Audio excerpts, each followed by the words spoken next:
محترم ناظرین اکرام، میں ہوں آپ کا میزبان فیصل علی بلوچ اور آپ کے ساتھ نور سحر سحری ٹرانسمیشن میں حاضر خدمت ہوں۔ میرے ساتھ موجود ہیں ڈاکٹر نسرین صاحبہ اور ہم اس وقت علم و آگاہی کے سیگمنٹ میں ہیں اور اس سیگمنٹ میں ہم نزول قرآن پر بات کر رہے ہیں۔ آج ہم بات کریں گے رمضان مبارک کے اس روزے کی اہمیت پر کہ روزہ کس طریقے سے رکھنا چاہیے۔ قرآن میں اسے صوم کہتے ہیں اور صوم کے حوالے سے میں چاہوں گا کہ ڈاکٹر نسرین صاحبہ ہمیں اس کی افادیت پر گفتگو فرمائیں اور ناظرین کرام پر کو اس گفتگو میں اتنے اپنے حصار میں بنائے رکھیں کہ یہ جو فیڈ بیکس ہمیں AYHD ٹی وی چینل پر اور M5 پر، کلام نیوز ٹی وی پر اور میٹرو 1 پر آ رہی ہیں، یہ آتی رہیں۔ اور ناظرین کرام آپ کا بہت شکریہ اپنی فیڈ بیکس کا۔ ڈاکٹر صاحبہ، روزے کی اہمیت، افادیت اور اس سے ہم کیا سیکھتے ہیں، اس حوالے سے ناظرین کرام کی وہ بتائیے۔ اچھا دیکھیے، روزہ اور نماز یہ فرض ہیں۔ باقی جو ارکان ہیں نا، حج، زکوٰۃ اور قربانی، وہ استطاعت پر ہے۔ جی، فرض ضرور ہے لیکن استطاعت اگر ہو جائے تو اگر ہے استطاعت ہو تو یہ فرض ادا کرو۔ نماز اور روزے کے لیے بھی ایک ریلیکسیشن، چونکہ اللہ آسانیاں چاہتا ہے اپنے بندے کے لیے۔ ایک شخص بیمار ہے، ٹھیک ہے نا، وہ روزہ نہیں رکھ سکتا، اس کو منع کیا، اس کا علاج چل رہا ہے، ٹھیک ہے، تو آپ نہ رکھیں، اس کی فدیہ دے دیں، اس کی جگہ آپ کسی اور کو روزہ کھلوا دیں، کسی اور کی کوئی اور مدد کر دیں۔ اسی طرح نماز کی کوئی ریلیکسیشن، اس کی تو پوچھ ہے، اس کے لیے کوئی چھٹی نہیں ہے۔ روزے کا مطلب بھی اللہ تعالیٰ کیا آپ کو بھوکا رکھنا چاہتا ہے؟ نہیں، سوال یہ نہیں پیدا نہیں ہے نا۔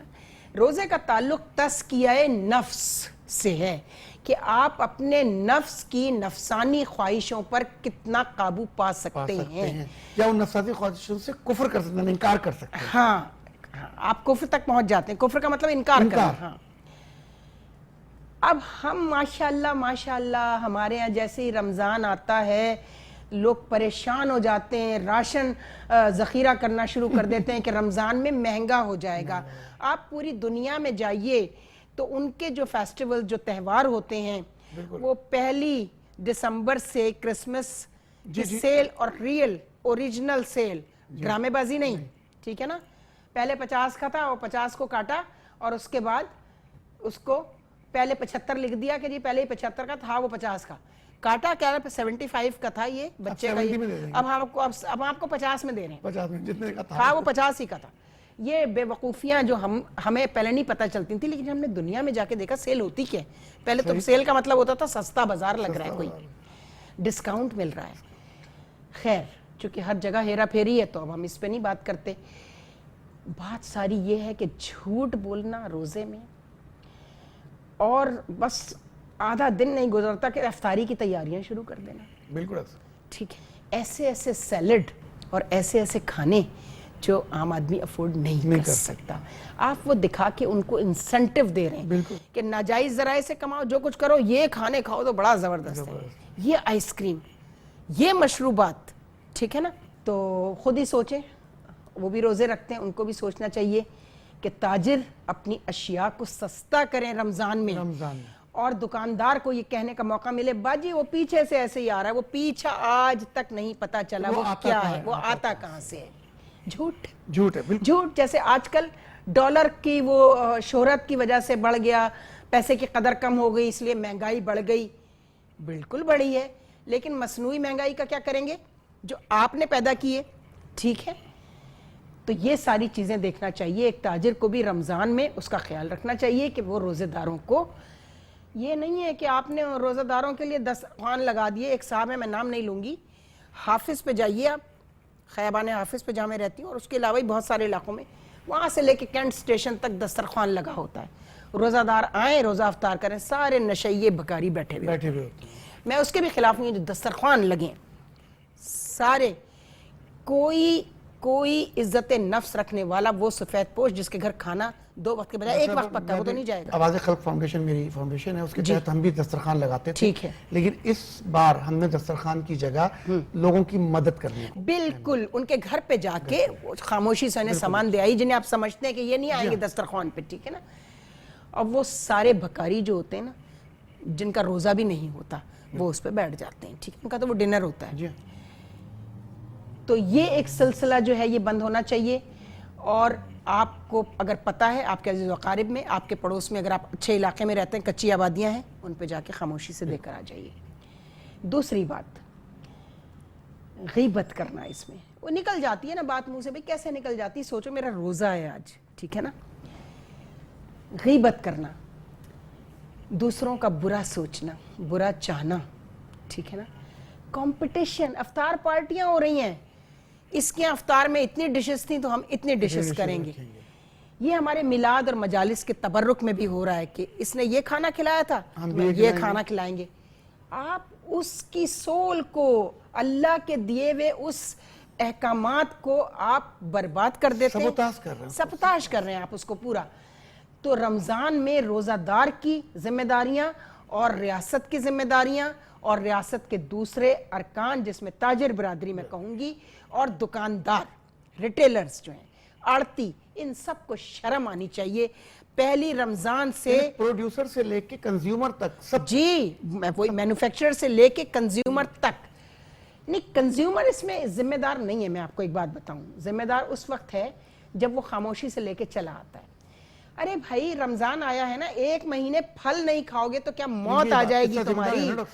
یہ کنزیومر تزکیہ نفس, وہ تہیہ کر لے, میں افورڈ کر سکتا ہوں لیکن میں نہیں کھاؤں گا, اس کو سزا دینی ہے. لاؤ تم 100 روپے کلو کا پھل 400 روپے کلو بیچو, بیچ کے دکھاؤ, سڑنا شروع ہوگا 4 دن بعد, اس کو مزہ آ جائے گا. ٹھیک ہے, میں نے کیا تھا, میں نے D G bureau of prices, انہوں نے جو ہے وہ ٹماٹر کی قیمت بڑھائی تھی پہلی دفعہ, میں بتا رہی ہوں آپ کو. میں پی ٹی وی ہوتا تھا صرف, انہوں نے مجھے بلایا, میں نے ان کو کہا کہ جی میں لوگوں کو کہتی ہوں کہ وہ دہی کھانا شروع کر دیں, املی ڈالنا شروع کر دیں, ٹماٹر چھوڑ دیں, گلنا شروع ہوگا, ان کو مزہ آ جائے گا. وہی ہوا, 80 روپے سے 20 روپے پہ آ گیا ٹماٹر. آپ خود کچھ کرنا نہیں چاہتے, آپ چاہتے ہیں ہر چیز حکومت کر دے, ہر چیز فوج کر دے, رینجرز آ کے کر دیں, پولیس آ کے کر دے. کیوں بھائی, تم اپنے پولیس خود بنو نا, اپنے لیے خود بھی تو کچھ کرو نا, ہمت کرو سچائی کے لیے. تم دکاندار سے کہو ٹھیک ہے جو ضرورت کی چیزیں تھیں میں نے لے لی, بیسن لے لیا, دال لے لی, چاول لے لیا. سبزی والا برابر میں دکان ہے, اس سے بولو یہ والی سبزی جو ہے میں نہیں کھاؤں گا, آلو سستے, میں صرف آلو ہی لوں گا, باقی سبزیاں گلیں گی نا, خود مزہ آ جائے گا اس کو. اس کو پتہ ہے سبزیاں کون سی کھائی جاتی ہیں پھلوں میں زیادہ, اور پھل کون سے کھائے جاتے ہیں. چاٹ بنتی ہے, فروٹ چاٹ. اب کیلے کا حال ابھی سے 500 روپے درجن کیلا, ٹھیک ہے نا جی. امرود چاٹ بنتی ہے, کنو, اس قدر آسمان پر ہیں پرائسز.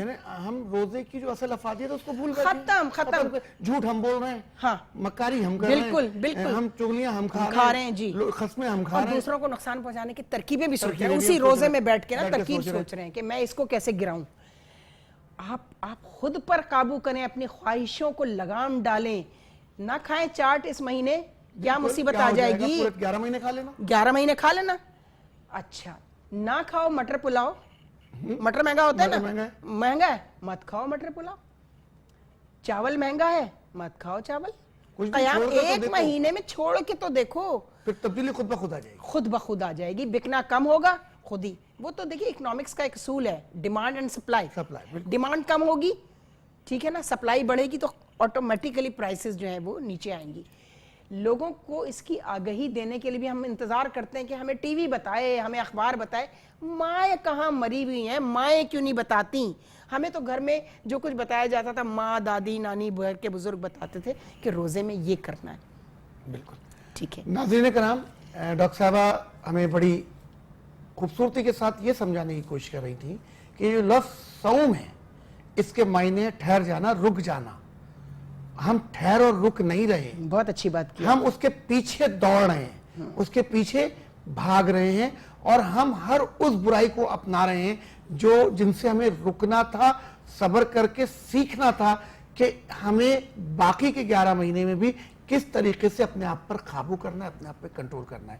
بہت بہت شکریہ کہ آپ نے ہمارے ساتھ اس نور سحر سحری ٹرانسمیشن کے علم و آگاہی کے سیگمنٹ کو دیکھا. ہمیں اب اجازت دیجیے, مجھے فیصل علی بلوچ اور ڈاکٹر نسرین صاحبہ کو پھر ملتے ہیں اگلے سیگمنٹ میں. السلام علیکم. سحر ایک دفعہ پھر سے آپ کو خوش آمدید کہتے ہیں. اور فیصل جو ہے, آج میں ایک فرمان شیخ سعدی کا جو ہے اپنے ناظرین کے ساتھ شیئر کرنا چاہوں گی. شیخ سعدی فرماتے ہیں کہ اگر مجھ میں کوئی عیب دیکھو تو اس کو مجھ سے ہی بتاؤ، مطلب مجھے ہی بتاؤ، کسی اور کو نہیں بتاؤ، کیونکہ اس ایپ کو میں نے ہی دور کرنا ہے. اور اگر تم اس ایپ کو مجھے بتاتے ہو تو وہ نصیحت ہوگی اور اس کا ثواب ملے گا، اور اگر کسی اور کو بتاتے ہو تو اس کا گناہ بھی ملے گا اور وہ بیک بائٹنگ میں بھی آئے گا. تو یہ ایک اچھی بات تھی، تو میں نے کہا اپنے ناظرین سے شیئر کرتے چلیں. اور اس کے ساتھ ہی چلتے ہیں مفتی صاحب کے پاس. مفتی صاحب، سب سے پہلے تو یہ ناظرین کو بتایا کہ آخری عشرہ ہے، اس میں کون سی دعائیں جو ہیں وہ زیادہ سے زیادہ پڑھنی چاہیے، اور پھر ہم جو ہے قضاء عمری کی طرف اس پہ بھی تھوڑا سا آپ روشنی ڈالے گا کہ اس کی کیا حقیقت ہے. جی، بسم اللہ الرحمن الرحیم. حضرت عائشہ صدیقہ رضی اللہ تعالیٰ عنہ روایت کرتی ہیں کہ نبی مہربان آقا دو عالم صلی اللہ علیہ وسلم سے پوچھا کہ یا رسول اللہ، آخری عشرہ ہے اور اگر میں اس میں لیلۃ القدر کو پالوں تو میں کیا مانگوں اللہ تعالیٰ سے؟ تو آپ علیہ السلام نے فرمایا، عائشہ، اگر تمہیں لیلۃ القدر مل جائے تو اللہ سے مانگو، اللہم انک عفو کریم تحب العفو فاعف عنی. اللہم انک عفو، اے اللہ تو تو معاف کرنے والا ہے، کریم، اور تو بہت کرم نواز ہے. تو پھر فرمایا عفو کریم تحب العفو، اس سے بھی بڑھ کر ہے، تو معاف کرنے کو پسند بھی کرتا ہے، فاعف عنی، مجھے بھی معاف فرما دے. اتنی خوبصورت دعا ہے کہ اس دعا کا اہتمام کیا جائے. دیکھیں جس طرح طاق راتیں ہیں، آج کی بھی رات الحمدللہ یہ ہماری اس محفل میں گزر گئی، بہت ہی خوبصورت رات، اور اس میں بھی آپ مانگیں. آنے والی جو طاق راتیں ہمارے پاس ہیں ہم انہیں غنیمت سمجھیں، 3 ہیں یا 2 ہیں، 3 راتیں ہیں، ان میں ہم جو ہے اللہ سے زیادہ اس دعا کو مانگیں، اللہم انک عفو کریم تحب العفو فاعف عنی. جی، اللہم انک عفو کریم تحب العفو فاعف عنی فاعف عنی فاعف عنا. تو یہ دعا جو ہے ہمیں عام طور پر بھی مانگنی چاہیے، اور میرا خیال میں ہر مسجد میں معتکفین کے لیے یہ اہتمام ہوتا ہے. اگر کہیں نہیں ہے تو وہاں پر بھی کر لیا جائے تو یہ زیادہ بہتر ہوگا کہ معتکفین کو اور دیگر جو احباب مساجد میں جڑتے ہیں ان کو بھی اس اہتمام میں جوڑا جائے اور اجتماعی دعائیں کی جائیں. بالخصوص اس وقت ہمیں زیادہ سے زیادہ اپنے ملک کے لیے، اس کی سالمیت کے لیے دعا مانگنے کی ضرورت ہے، مسلمانوں کے لیے دعا مانگنے کی ضرورت ہے، اپنے انفرادی حالات کے لیے دعا مانگنے کی ضرورت ہے. جن معاشی حالات میں ہم گرے ہوئے ہیں ہمیں ان سے نکلنے کے لیے دعا مانگنے کی ضرورت ہے. ہمارے ارد گرد جو بیمار پریشان نت نئی بیماریاں جو ہم دیکھ رہے ہیں روز، ان کے لیے، ان سے نکلنے کے لیے دعاؤں کی ضرورت ہے. اسی طرح میں اکثر کہتا ہوں کہ اپنی بچیوں کے رشتوں کے لیے اکثر ہم جو ہے دعائیں کرتے ہیں. یہ موقع ہیں کہ ان کے اچھے نصیبوں کے لیے، اچھے رشتوں کے لیے ہم مانگیں، بچوں کے لیے مانگیں.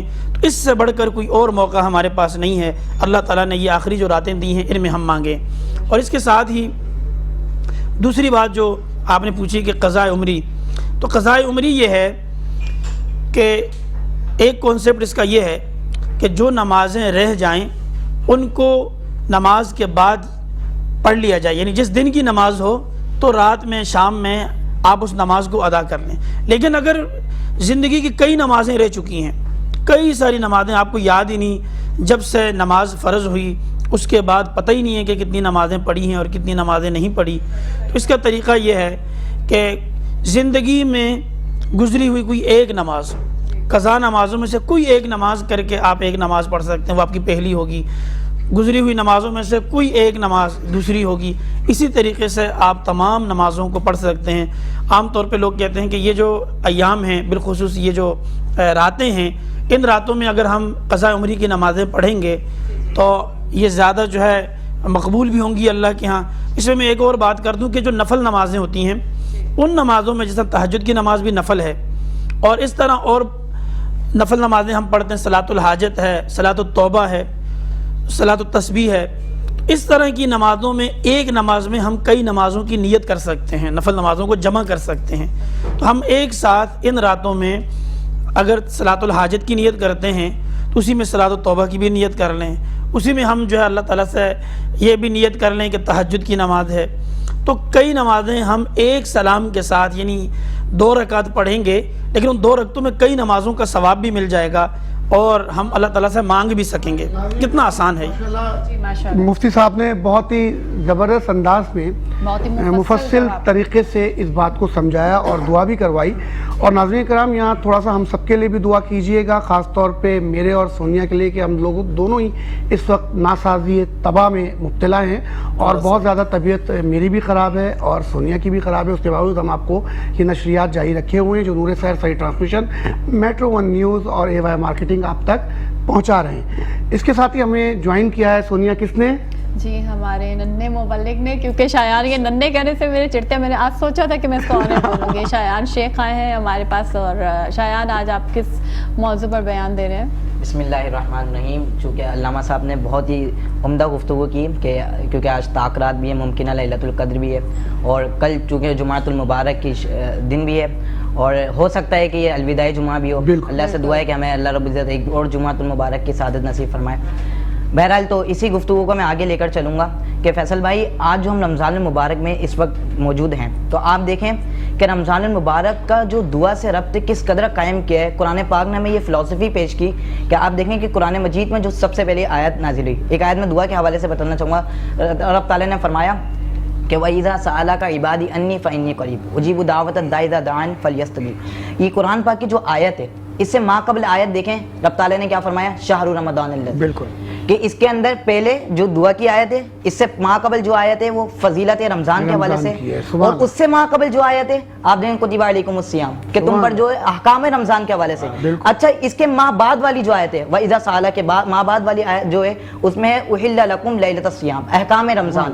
تو یہ دیکھیں کہ رمضان المبارک کی جو بیچ کی آیت ہے اس کا دعا سے بڑا ربط ہے کہ اے محبوب جب میرے بندے تم سے پوچھے کہ میں کہاں ہوں تو ان سے کہو کہ فَإِنِّي قریب، کہ میں ان کے بڑے نزدیک ہوں، بہت نزدیک ہوں. اور کیا کہا کہ جب میرے بندے مجھ سے دعا مانگیں گے تو میں ان کی دعا کو قبول کرنے والا ہوں. تو یہ دعا تو وہ چیز ہے کہ اگر ہم اس کو اپنا لیں اور اس سے مانگ لیں، تمام معاشرتی مسائل بھی حل ہو جائیں گے، ہماری خود کی پرابلمز بھی حل ہو جائیں گی، اور ہمارا معاشرہ بھی پرامن ہو سکتا ہے. تو یہ رمضان المبارک کا پیغام ہے کہ آج ممکنہ لیلۃ القدر بھی ہے، تو خوب دعائیں کریں. جمعۃ المبارک میں خاص اپنے اپنے گھروں میں اہتمام کریں، قرآن مجید کی تلاوت کریں. رمضان المبارک کے ایام چل رہے ہیں، آخری دن چل رہے ہیں، ہم سب کے لیے یہ ایک پیغام ہے کہ دعا کو اپنے لیے بنا لیں. اچھا ایک بہت وجہ یہ بھی ہے کہ بہت سارے لوگ یہ سوچتے ہیں کہ یار میں دعا میں کیا مانگوں. کوئی بولتا ہے یار میں جواب مانگوں، خیر مانگوں، بھلائی مانگوں، کیا مانگوں دعا میں. تو مجھے ایک واقعہ یاد آ رہا ہے کہ ایک مرتبہ محمود غزنوی رحمۃ اللہ علیہ وہ اپنے افسروں کے ساتھ بیٹھے ہوئے تھے، کچھ موتی بکھر گئے. جب وہ موتی بکھرے تو انہوں نے افسروں کو کہا کہ بھائی تم لوگ سمیٹ لو موتی. وہ گھوڑا اپنا دوڑاتا وہ سواری کے ساتھ چلے گئے. تھوڑی دیر بعد پیچھے مڑ کے دیکھا کہ ایاز بھی پیچھے آ رہا ہے. کہا کہ ایاز تمہیں موتی نہیں چاہیے؟ کہا کہ حضور جو طالب موتی تھے انہوں نے موتی چننے میں لگ گئے، مجھے موتی نہیں موتی والا چاہیے. تو بھائی میں تو یہ پیغام دینا چاہتا ہوں آپ کے توسط سے کہ رب دعا میں رب تعالیٰ کو ہی مانگ لے. جب رب تعالیٰ کو ہی مانگ لیں گے تو سب چیزیں پھر آپ کی ہو جائیں گی. تو یہ ہم سب کے لیے آج پیغام ہے کہ ہمیں دعاؤں کی ضرورت ہے. اچھا ضرورت ہے فلسطین کے لیے دعا کیجیے، برما کے مسلمانوں کے لیے، تمام کے لیے دعا کیجیے، اپنے والدین کے لیے. حضور علیہ السلام نے فرمایا کہ جو اپنے والدین کو دعا میں یاد رکھتا ہے اس کے رزق میں برکت کر دی جاتی ہے. تو یہ تمام چیزیں ہمیں اپنانی چاہیے، اور ان راتوں کو غنیمت سمجھتے ہوئے جو آنے والی راتیں ہیں انہیں بھی غنیمت سمجھتے ہوئے خوب عبادت کریں. اور آج رمضان المبارک کا ہو سکتا ہے آخری جمعہ، تو اس حوالے سے ایک حدیث مبارکہ بھی پیش کرنا چاہوں گا. حضور علیہ السلام نے فرمایا کہ جس شخص نے مجھ پر 50 مرتبہ درود پاک پڑھا بروز قیامت میں اسے مصاحفہ فرماؤں گا. آج پوری دنیا یہ چاہتی ہے کہ ہمارے بڑے لوگوں سے تعلقات ہو جائیں، ہم پرائم منسٹر سے ہاتھ ملا لیں. سب کی دنیا میں یہ چاہت ہوتی ہے بھائی وہ تو سید الانبیاء ہیں، سردار الانبیاء ہیں، اللہ کے محبوب ہیں، ان سے جو مصاحفہ بروز قیامت کرنا چاہتا ہے تو درود پاک کو اپنا لیجیے. سو وی مسٹ ریسائٹ دا درود پاک. اور آج میں ہماری سونیا باجی بھی موجود ہیں تو ان کو بھی مخاطب کر کے میں ایک بات یہ بھی کہنا چاہوں گا، کیونکہ میں اچھا فیصل بھائی میں یہ سمجھتا ہوں کہ صرف یہ تو فرنٹ پہ آپ دونوں لوگ ہیں، آپ کی جو پوری ٹیم ہے جو بیک ڈور پہ کام کرتے ہیں، ہمارے آصف بھائی اور دیگر جو لوگ ہیں، اللہ رب العزت آپ سب کو برکت عطا فرمائے. کیونکہ رمضان المبارک میں آپ وہ کام لے کر چل رہے ہیں، اس سے پیغام بھی جا رہا ہے. علامہ صاحب دین کی باتیں بتا رہے ہیں، نعت رسول کی محافل ہوتی ہے. تو اللہ رب العزت آپ کی پوری نور و سحر اور میٹرو ون پوری اس کی پوری ٹیم کو برکتوں سے مالا مال فرمائے. ناظرین کرام آپ سن رہے تھے، بڑی خوبصورت بات انہوں نے کہی. تو یہاں میں صرف اتنی سی بات کروں گا کہ ظاہر بھی تو ہے اور باطن بھی تو ہے، تو ہی تو ہے. تو صرف اسی کو ہی مانگ لینا ہی ہمارے لیے سب کچھ ہے کہ ہمارا خالق اگر ہمارے ساتھ ہے تو اس مخلوق کو پھر کس چیز کی حاجت ہے. تو ناظرین کرام واقعی میں وہ درد دل پیدا کیجئے، وہ درد دل اپنے اندر لائیے، اور یہ پیدا نہیں ہوگا، یہ عطا ہی پر مبنی ہے. تو محبت کیجئے ان لوگوں سے، اس مخلوق سے جسے اللہ پاک خود محبت کرتا ہے.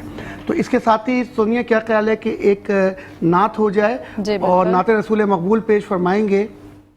بتائیے حاشر نام صاحب. بتا دیجیے ان حاشر کا. صاحب نعت رسول مقبول سرور کون سرکار دو عالم صلی اللہ علیہ وسلم کے حضور ہدیہ فرمائیں. ان کا نام کچھ اور ہے. کیا آپ ہے کو میرا غلط- نام؟ نا محمد اور محمد نوید نقشبندی بہت صاحب. معذرت کے ساتھ. حاشر وہ تھے.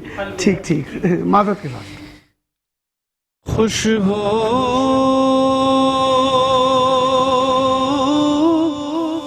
ہے تو عالم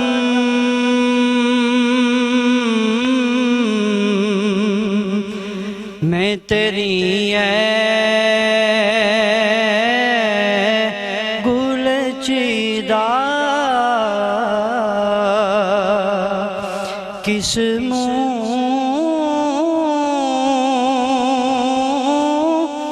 سے بیان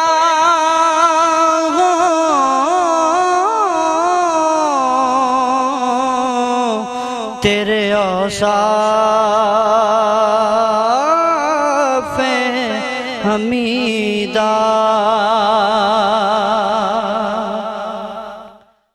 تجھ سا کوئی آیا ہے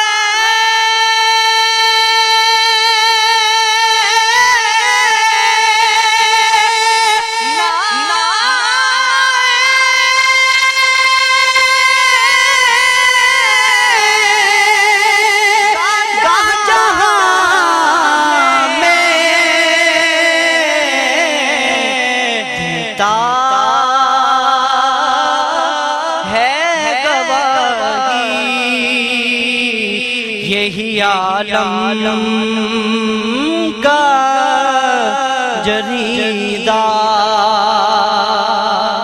اور خیرات مجھے اپنی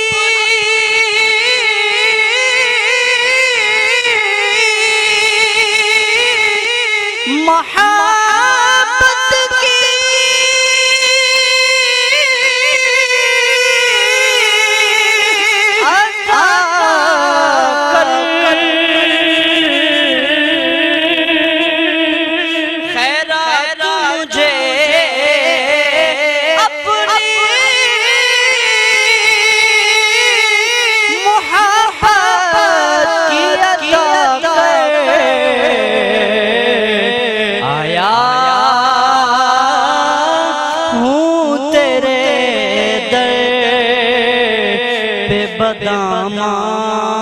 بدامان گریدہ خوشبو ہے دو عالم میں تیری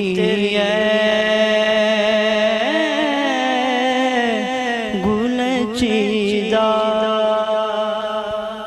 ناظرین کرام ماشاءاللہ سبحان اللہ. جی قاری مصدق الامین صاحب یہاں موجود ہیں اور میں چاہوں گا کہ ایک دو لہجوں میں ہمیں جو ہے تلاوت کر کے سنائیں آج کی اس بابرکت رات میں. کل بھی متوقع جمعۃ الوداع بھی متوقع ہے اور دونوں چیزیں ہیں کہ آخری جمعہ بھی ہو سکتا ہے, ليلة القدر بھی ہو سکتی ہے, ليلۃ القدر بھی ہو سکتی ہے آج. تو پلیز. شکریہ.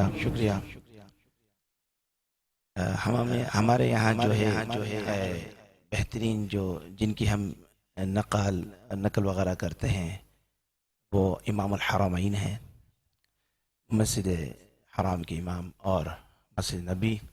اور ترتیل کے اندر جی میں سناؤں گا آپ کو. ترتیل کے اندر قاری عبدالباسط رحمہ اللہ. تو مسجد حرام میں شیخ عبدالرحمن سدیس کا انداز. اعوذ باللہ من الشیطان الرجیم. بسم اللہ. الحمد لله رب العالمين الرحمن الرحيم مالك يوم الدين إياك نعبد وإياك نستعين اهدنا الصراط المستقيم صراط الذين أنعمت عليهم غير المغضوب عليهم ولا الضالين.